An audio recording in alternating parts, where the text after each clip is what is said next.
ভগবান শ্রীরাম কিভাবে হনুমানের পরীক্ষা নিয়েছিলেন।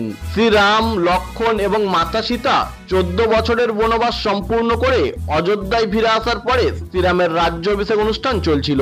তখন রাজসভায় উপস্থিত সকলকে উপহার দেওয়া হয়। সেই মতো হনুমানকে মাতা সীতা বহু মূল্যবান একটি মালা উপহার দেন এবং হনুমান সেটি খুবই আনন্দের সাথে গ্রহণ করেন।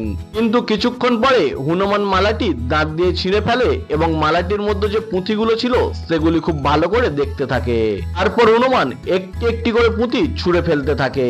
এইসব দেখে রাজসভায় উপস্থিত সবাই অবাক হয়ে যান। যখন হনুমান পুঁথিগুলো ছুঁড়ে ফেলছিলেন তখন লক্ষ্মণ এই ঘটনা দেখে খুবই ক্রোধিত হয় এবং শ্রীরামের অপমান বলে মনে করেন। তারপর লক্ষ্মণ এই ঘটনাটির প্রতিবাদ করেন। তখন হনুমান বলেন, আমার কাছে শ্রীরামের নাম ছাড়া সকল বস্তু অমূল্য বলে মনে হয়। এই কথা শুনে লক্ষ্মণ বলেন, তোমার শরীরে তো শ্রীরামের কোনো নাম নেই, তাহলে এই শরীর রেখেছেন কেন?